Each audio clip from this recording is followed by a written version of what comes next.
সুপ্রভাত বন্ধুরা, কেমন আছো তোমরা সবাই? আমাদের গল্পকথার নতুন একটা ভিডিওতে তোমাদেরকে জানাই অনেক স্বাগতম। আশা করছি সবাই খুব ভালো আছো আর সুস্থ আছো, আর আমরাও বেশ ভালো আছি। আর আজকের বারটা ছিল হচ্ছে রবিবার, আর এখন বাজে মোটামুটি সকাল 7:15-20 মতো হবে। তবে চলো তোমাদেরকে সাথে নিয়ে আজকে সুন্দর ভ্লগটা এখান থেকেই শুরু করে দিলাম। আশা করছি আজকের ভিডিওটাও তোমাদের ভীষণ ভালো লাগবে। তো সকালবেলা উঠে দেখলে তো বাসি কাজ কমপ্লিট হয়ে গেছে। তারপরে জানো তো ওপরে এসে এইদিকে জানলাগুলো খুলতে গিয়ে দেখি এই কদিন ধরে যা বৃষ্টি হচ্ছে না, জানলাগুলো একদম আর কি বলতো মানে কাঠটা বেড়ে গিয়েছে একটু একটু করে তো সব জানলার, সেই জানলাগুলো তো খোলাই যাচ্ছে না, এত টাইট হয়ে গেছে। তারপর এখন এই ঢুলতে হলেও ব্রাশটা করে সমস্ত কাজে লেগে পড়তে হবে। আর সেই তোমাদেরকে তো কত ভিডিওতে বলেছিলাম কোমর আর ঘাড়ে প্রচণ্ড ব্যথা। তো আজকে সকালেও যথারীতি সেই ব্যথা তো কমেনি, তাই বাধ্য হয়েই আজকে এই যে একটুখানি পেন বাম দিয়ে তারপরেই কিন্তু কাজে লাগতে হবে। কারণ আমি কাজগুলো না করলে কেউ করার নেই, তাই পেন বামই হোক আর যেভাবেই হোক কাজ আমাকে করতেই হবে। আর জানো তো পেন বামটা দিতে গিয়ে ভাবছি কোন খানটাতে দেবো, যেখানটাতেই হাত দিচ্ছি সেখানটাতেই দেখছি ব্যথা। আর সব থেকে বড় কথা, কোমরটায় এত যন্ত্রণা করছে না, জানো তো নিচু হয়ে কিছু যে মানে বসে উঠবো সেটাও করতে পারছি না, এত যন্ত্রণা করছিল। তো তারপর পেন বামটা দেওয়ার পর না 10 মিনিট মতো একটুখানি বসে নিয়েছি, দিয়ে জানো তো কোমর আর ঘাটটা বেশ অনেকটা ছেড়ে গেল। এইবার বলতে পারো টুকটুক করে সমস্ত কাজগুলো শুরু করব। আর কৌশিকের ওদিকে কিন্তু কপাল তোলা হয়ে গেছে, আর ঘড়ি কাটায় দেখেছো এখন বাজে হচ্ছে সকাল 8টা। তো এখন আমি বসে বসে বাসে বিছানা তুলছি। মানে শরীর কি বলো তো ভালো না থাকলে কোনো কিছু কাজ করার এনার্জি থাকে না। আবার কি হয় বলো তো, কাজের মধ্যে না একবার যদি ঢুকে পড়া হয় তখন আবার ঠিক টুকটুক করে সমস্ত কাজও কিন্তু হয়ে যায়। আর জানো তো আজকে একটুখানি তাড়াতাড়িও সব কিছু করছি, কারণ ওবেলা যাবো হচ্ছে মার কাছে। কেন যাব সেটা তো তোমাদের সাথে অবশ্যই শেয়ার করব। তার আগে চলো বেশ কিছু টুকিটাকি কাজ আছে সেগুলোকে কমপ্লিট করে নিই। আর তোমরা তো জানোই সকালবেলা উঠে এই গাছগুলোকে জল স্প্রে না করলে, ওদের সাথে একটুখানি দেখা সাক্ষাৎ না করলে আমার মোটেও ভালো লাগে না। তো এখানে এখন কি করতে বসেছি বলো তো, কালকে না একটুখানি পুজো দিতে যাব। তো সেই জন্যই না এখানে একটা নতুন শাড়ি বার করছি। সায়া ব্লাউজটা আছে কিন্তু শাড়িটা এখান থেকে নতুন বার করতে হলো। তো এই শাড়িটাই কালকে পরবো লাল হলুদ দিয়ে। তো এইখানে যা যা লাগবে আর কি, শাড়িটা আর সায়াটা এখানে রেখে দিলাম। ব্লাউজটা গতকাল রাতে কেচে দিয়েছি, এখনও ঠিকঠাক শুকায়নি। তো ওটা শুকাক, তারপরেই ব্যাগের মধ্যে আর কি যাবো, তো ব্যাগের মধ্যে ঢোকাবো। তো এইখানে বেশি জামা কাপড় 2-3 দিন ধরে জড়ো হয়েছিল, রোদ উঠছিল না, এত বৃষ্টি পড়ছিল যে ছাদেও দেওয়া যাবে না।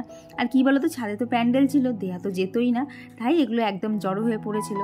আর প্যান্ডেল তো খুলে নিয়ে চলে গেছে, ছাদটাও ফাঁকা হয়ে গেছে। তো এখানে দেখলাম কেচে দেই, একটুখানি হাত ফাঁকা হলে গিয়ে টুক করে মেলে দিয়ে আসবো। তো ওখানে কাছাকাছিটা বসিয়ে দিয়ে না এখানে ঘরটা এখন ঝাড় দিয়ে নিচ্ছে। আর জানো তো সোফা সেটের ওপরে না একটা মানে দুটো যতটা লেগেছে আর কি, 2খানা বেডশিট লেগেছে। তো এখানে না বেডশিট দিয়ে চাপা দিয়ে দিচ্ছি, কারণ আর কি আমার ঘাড় আর কোমরের যা অবস্থা, আমার পক্ষে এখন টোটালি ডাস্টিং করা কমপ্লিট না। তো দেখলাম সোফাটাতে না বেডশিট চাপা দিয়ে রাখলে অতটা ধুলো পড়বে না, যেদিন আবার অনেকটা ভালো লাগবে সেদিনকে আবার সোফা সেটটা ভালোভাবে ডাস্টিং করে নেবো। 8:30 বাজে, ওপরের কাজগুলো বহু কষ্টে আজকে শেষ করেছি। মানে করতে না হলে আমার ভালো হতো। কি হচ্ছে বলো তো ব্যাপারটা, যা শরীর খারাপ থাকছে না সেটা ঠিক হতে না হতে আবার পরের দিন চলে আসছে, আবার সেই একই কাজ। ঘাটটা এত যন্ত্রণা করছে না, এই সাইডটা তো পুরো দেখলাম শক্ত হয়ে না ফুলে ফুলে মতো গেছে। ভগবান জানে কবে কমবে, কারণ ওই যে রেস্ট তো নেই। তো এখন 8:30 বাজে, আগে নিচে গিয়ে দেখি খাবারের ব্যবস্থা করি, বাপিকে তো খেতে দিতে হবে। আর এর মধ্যে কৌশিক করেছে কি খালি পেটে বাপিকে ডিম সেদ্ধ খেতে দিয়ে দিল, আর বাপিও খেয়ে নিল। মানে কারোর এতটুকু ধৈর্য নেই যে আমি এইখানগুলো করে তারপর নিচে যাব, সবার তাড়া লেগে যায়। মানে যা ইচ্ছা করো, আমি রান্নাঘর ছেড়ে দিয়েছি, আমি পাচ্ছি না। আফটার অল সবার শেষে তো আমাকে বাঁচতে হবে। এই উপর নিচ করে পায়ের অবস্থা এত খারাপ না, মানে ভাষায় বলার না। আমি পা ভাঁজ করতে পারছি না, সিঁড়িতে উঠতে গেলে যে পা ভাঁজ করতে হয় সেটা পর্যন্ত আমি করতে পারছি না, করতে গেলেই পায়ে লাগছে। তো দেখি কিছু তো করার নেই, নিচে গিয়ে এখন খাবারের ব্যবস্থা করতেই হবে। চলো যা যাক। আর এই তো নিচে এসে দেখি গোপালেরও ঘুম থেকে ওটা কমপ্লিট হয়ে গেছে, তাই একটুখানি ঠাকুরকে প্রণাম করে এইবার লেগে পড়লাম একদম কোমর বেঁধে কাজে। তো প্রথমেই খেয়ে নিচ্ছে যে 4টে। আমার জানো তো এতই শরীরটা উইক, এই আমাকেও কোনো কাজে দিচ্ছে না কোনোভাবেই না, সেই রকম আর কি প্রপার এনার্জিটা পাচ্ছি না। একটুখানি কাজ করলে না বড্ড হাঁপিয়ে পড়ছি। তো এখানে দেখো এখানে প্রচুর বাসন রয়েছে, তাই দেখলাম বাসনগুলোকে আগে না গোছালে না রান্নার সময় ঠিকঠাক বাসনগুলো পাওয়া যায় না আর কি, গামলার মধ্যে কোটায় কোনটা থাকে। আর তখন না বার করতে গেলে নিচের থেকে এত ঝনঝন করে আওয়াজ হয় না, খুব বিশ্রী লাগে। তো ওদিকে বাসন কটা কুচিয়ে নিলাম। আর এখন এখানে বানিয়ে নিচ্ছি একটুখানি চা, কারণ এটা না খেলে ঠিকঠাক এনার্জিটা বুস্ট হচ্ছিল না যে সমস্ত কাজগুলো করব। তো আজকে আর চাউমিন বানাবো না, আজকে বানাবো হচ্ছে একটুখানি পাস্তা। তো সেই জন্য এখানে পাস্তাটা সেদ্ধ করতে বসিয়ে দিয়ে এইবার এখানে বসে বসে দুজনে একটু চাটা খেয়ে নেব। মানে কি বলো তো, চা খাওয়াটা বলতে গেলে একটা অজুহাতই হয়ে যায়, যে সমস্ত কাজের ফাঁকে একটু মানে একটুখানি বসে রেস্ট নেওয়া, এই আর কি। তো চা খেতে খেতে কিন্তু এখানে পাস্তাটাও সেদ্ধ করা হয়ে গেছে। এইবার তাড়াতাড়ি করে রান্নাবান্নাগুলো বসিয়ে ফেলবো। মাঝে মধ্যে না কি মনে হয় বলো তো, যে তাড়াতাড়ি করে সমস্ত রান্নাগুলো করে নেই, যাতে একদম ফুল স্পিডে সমস্ত কিছু শেষ হয়ে যায়। কিন্তু কি বলো তো, ওই দেখি শেষ মুহূর্তে গিয়ে না সেই 11টা বেজেই যায়। তো এখানে দেখো একটুখানি সস রেডি করছি। এখানে দিয়েছি হচ্ছে tomato sauce, dark soya sauce, আর দিয়েছি চিলি সস। তো এই 3টে মিক্স করে একটা সস বানিয়ে নিলাম। আর এখানে ফেটিয়ে নিচ্ছি হচ্ছে 2টো ডিম, কারণ আজকে পাস্তাটা ইচ্ছা আছে একটুখানি অন্যভাবে বানাবো। প্রত্যেক দিন তো একই ওইভাবে বানাই, তো ওইভাবেই বানাবো, কিন্তু তার মধ্যেই না একটুখানি নতুনত্ব আনার চেষ্টা করেছি। আর নতুনত্ব বলছি কেন বলো তো, এইভাবে আমি এখনও কোনো দিনই বানাইনি। তো এখানে দেখো ওখানে তো ডিমের ভুজিয়াটা করে নিয়েছি। তো তারপরে কড়ার মধ্যে পেঁয়াজ কুচি আর রসুন কুচি দিয়েছিলাম, দিয়ে ভালোভাবে ভেজে নিয়েছি। দিয়ে বাকি যে সবজিগুলো ছিল সেগুলো দিয়ে একটুখানি ভেজে নেওয়ার পর ওপর থেকে ম্যাগি মশলা, গোলমরিচের গুঁড়ো আর যে সসটা বানিয়েছিলাম সেইটা দিয়ে না বেশ ভালো করে ভেজে ভেজে মানে ভাজা ভাজা করে নিয়েছি। তারপর ওপর থেকে ওই যে পাস্তা আর ডিমের যে ভুজিয়াটা ছিল সেটা দিয়ে ভালোভাবে নাড়িয়ে না আগে বাপিকে তুলে দিলাম, কারণ বাপির খাবার দেরি হয়ে যাচ্ছে। আর কৌশিক গেছে বাজারে, আমারও আছে এখানে কাজ। তো ভাবলাম ছাদের এই কাজ কটা করে দিয়েই না তারপরেই খেতে বসবো, কারণ ছাদেই জামা কাপড় মেলতে গেলে এতটা কষ্ট হয় না গরমের মধ্যে। তো তারপর গিয়ে মনে হয় একটুখানি ফ্যানের নিচে বসলে বেটার হতো। আর দেখো আজকের আকাশটা মোটামুটি একটুখানি না যে বৃষ্টি বৃষ্টি ভাব সেটা একটুখানি কমেছে। আর সবার ছাদেই জামা কাপড়, আমার ছাদটাই বা বাদ যাবে কেন? তাই আমিও চলে এসেছি ছাদে সমস্ত জামা কাপড়গুলো মেলে দেবো। আর এখন যখন জামা কাপড়টা মানছি দেখছি তো হালকা হালকা রোদও উঠেছে। আর জানো তো এই প্রথম রোদটা দেখে আমার এত আনন্দ হচ্ছিল, কারণ এই জামা কাপড়গুলো না প্রায় আজ 3-4 দিন ধরে জড়ো হয়ে রয়েছে। ওই সূর্য ওঠার অভাবে আর মেলা হচ্ছে না, তারপরে তো প্যান্ডেল ছিলই। আর দেখো কি পরিমাণ কালি বেরোচ্ছে। আর আজকে দেখো অনেকদিন পর রোদ পেয়ে কিন্তু টাইম ফুলগুলো বেশ সুন্দর ফুটেছে। তো এরই মধ্যে দুষ্টু চলে এসেছে। আর পাপির সাথে কেন বলো তো এরকম করছে, ওকে বলেছি যে তুই আজকে আসতে দেরি করে দিয়েছিস, তোর জন্য আজকে পাস্তা রাখা হয়নি। সেটা শোনার পরও এত খচে গেছে না, যা পাচ্ছে সামনে তাই ছুঁড়ে বাপিকে মারতে যাচ্ছে। তো এইখানে দেখো একটুখানি সেই আগের দিন গেছিলাম না, সেখান থেকে চিজ নিয়ে এসেছিলাম। তো সেই চিজটাই আজকে ভেবেছি একটু পাস্তায় দেবো। তো আমার কাছে তো কিউব চিজ ছিল না, তো একটাই স্লাইস চিজকেই না 4 টুকরো করে নিলাম। দিয়ে দেখলাম একটুখানি বেশ মোটা মোটা হয়েছে। তো পাস্তাটা এখন একটুখানি গরম করে তার ওপর দিয়ে এই যে চিজটাকে গ্রেট করে দিয়ে একটুখানি ঢাকা দিয়ে দিলাম। আর ঢাকা দেওয়ার সময় কিন্তু গ্যাসের ফ্লেমটা অফ করে দিয়েছিলাম। আর দেখো তারপর বেশ একটা সুন্দর দেখতে হয়েছে না? এটা জানো তো মাঝে মধ্যে আমার এরকম রান্না করলে মনটাও বেশ অনেকটা ভালো থাকে। ওই প্রত্যেক দিন রুটি তরকারি একঘেয়ে চাউমিন তো ভালোই লাগে না। আর এই জিনিসটাকে আরও একটুখানি দেখতে সুন্দর করার জন্য ওপর থেকে দিয়ে দিলাম হচ্ছে একটুখানি ডিম গ্রেট করে, আর কি সেদ্ধ ডিম। তবে কুসুমটা কাউকে দিইনি, কুসুমটা কিন্তু আমার ভাগে, আসলে কুসুম খেতে আমার দুর্দান্ত লাগে। তো এইরকম পাস্তা দেখে দুষ্টু তো বিশাল খুশি, ও তো আগেই খেতে বসে পড়েছে। আর কৌশিককে বললাম একটা চেয়ার নিয়ে আসো, তাহলে এখানে 3 জনে মিলে বসে খাওয়া যাবে। ও সেই আমার চেয়ারে বসেই গুতোগুতি করে খাওয়া হলো। তো মাঝে মধ্যে দেখবে এরকম করে কিন্তু বেশ হই হল্লা করে খেতে বেশ মজাই লাগে। তো দুষ্টু তো এখানে খেতে পেরে খুবও আনন্দ পাচ্ছিল। আর জানো তো প্রথমে তো চামচ দিয়ে খাচ্ছিল, তারপরে বলছে দূর বাবা আমার চামচে কিছু ওঠে না, আমি হাত দিয়েই খাই। তাহলে মানে কি বলো তো, ওকে আসলে না একটুখানি বকাঝকা দিই, তো না হলে এত দুষ্টুমি করে না। ওই জন্য ও কিছু একটা করার আগে না শুধু আমার চোখের দিকে তাকায় যে আমি কিছু বকছি কি না। যদি দেখে বকছি না তাহলে তো আর কোনো কথাই নেই, আর যদি দেখে যে বকছি তখন আবার টুকটুক করে খেতে শুরু করে দেয়। তো তারপরে দেখলাম বাচ্চা মানুষ খাবে, আবার চামচ দিয়ে পারছে না, তাহলে হাত দিয়েই খায়।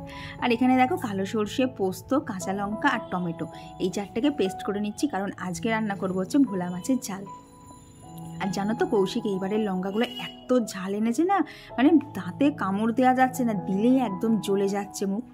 আর এনেছিল আজকে বাজার থেকে হচ্ছে কাতলা মাছের ডিম।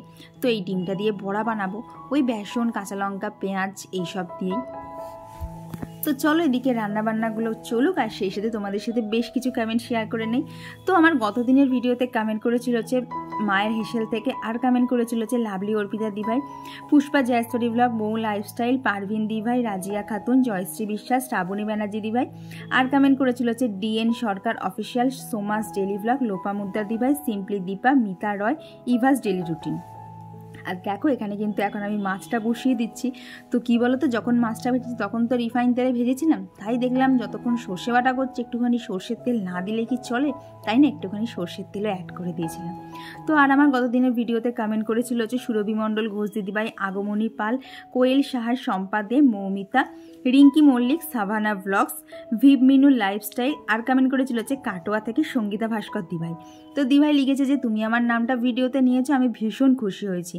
আর তোমাকে দিদিভাই একটা কথাই বলতে চাই, তোমরা আছো বলেই আমার চ্যানেলটা আজকে আছে, তাই তোমাদের নাম না নিতে পারলে আমারও কিন্তু ভীষণ খারাপ লাগে। আর কমেন্ট করেছিল লিসা খাতুন, আর কমেন্ট করেছিল হচ্ছে ওড়িশা থেকে শুভশ্রী প্রিয়দর্শিনী। তো থ্যাংক ইউ তোমাদের সবাইকে, তোমরা প্রতিনিয়ত এতটা ভালোবাসা দিচ্ছ, তার জন্য আমি ভীষণ খুশি।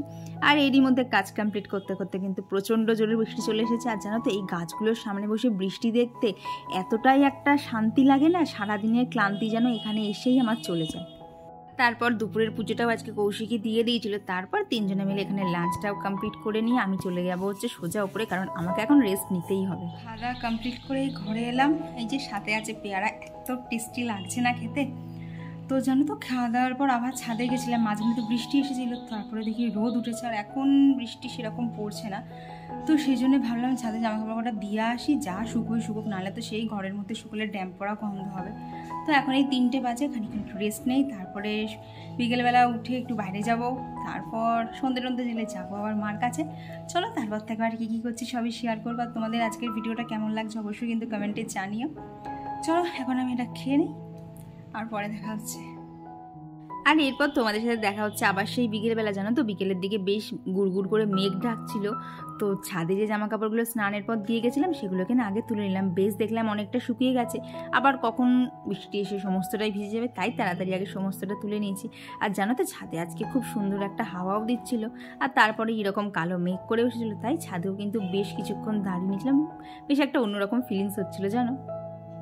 তো এখন বাজে হচ্ছে 8:30, সন্ধ্যের সমস্ত কাজ কমপ্লিট, এমনকি বাপির আজকে রাতের রুটি, কালকে সকালের রুটি সমস্ত কিছু করে দিয়েছি। কারণ কালকে আমি সকালবেলা থেকে কখন আসবো আমি তো নিজেও জানি না, আর বাপি তো বাইরের কিছু খাবেও না, তো ওই জন্যে রাতেরও রুটি করে রেখেছি, কালকে সকালের রুটি করে রেখে গেছি। কৌশিকেরও খাবারের সমস্ত যোগাযন্ত্র কমপ্লিট।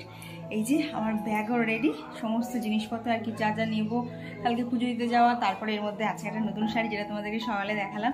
তো সমস্ত কিছু গুছিয়ে নিয়েছি, এবার বেরোবো। উফ বাবা, একটা মানে সুন্দর থেকে যেন যুদ্ধ চললো, পরপর শুধু কাজ করে যাওয়া। ফাইনালি সমস্ত কিছু ওভার। এবার আমি একটুখানি মার সাথে গিয়ে বলতে পারো অনেকটা হালকা হয়ে যায় গো। মার কাছে গেলেই না এমন একটা ফিলিংস চলে আসে, যে ফিলিংস আর যাই হোক এই বাড়িটার মধ্যে নেই। মার কাছে গেলে এমন একটা ফিলিংস গো, এনার্জি যেন ডবল করে বুস্ট হয়ে যায়। তো এখন বেরোবো, চলো আমার মার ওখানে গিয়ে দেখা হচ্ছে।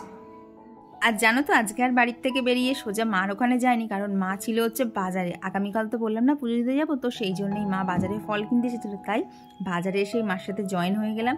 আর খেয়ে নিয়েছিলাম হচ্ছে এরকম ঝাল চুরমুর মাখা। তো তারপর বাড়ি এসে এই মিনুটাকে নিয়েই খেলছিলাম। ও এতটা অ্যাক্টিভ না, ওর সাথে মানে খেলেও এত শান্তি। আর মুখটাও দেখো কি কিউট দেখতে না, এত সুন্দর। ওকে নিয়ে বলতে পারো চটকেও আর কি খেলেও অনেক শান্তি। ও এতটাই শান্ত, ওকে যে চটকে কি আরাম, কিচ্ছু বলে না। দেখো উল্টে মানে ভেতরে একটা ঘর আওয়াজ করছে। এইবার উঠে উমা এই দেখো পুরোপুরি বসে আছে, ওমা এ পুরো বসে পড়েছে, দেখো কি ভালো। আমার গলার হার ওমা নিয়ে নিয়েছে। বাবা কি ডেঞ্জারাস প্রকৃতি, ওরে ওটা চিনি যাবে সেগুলো।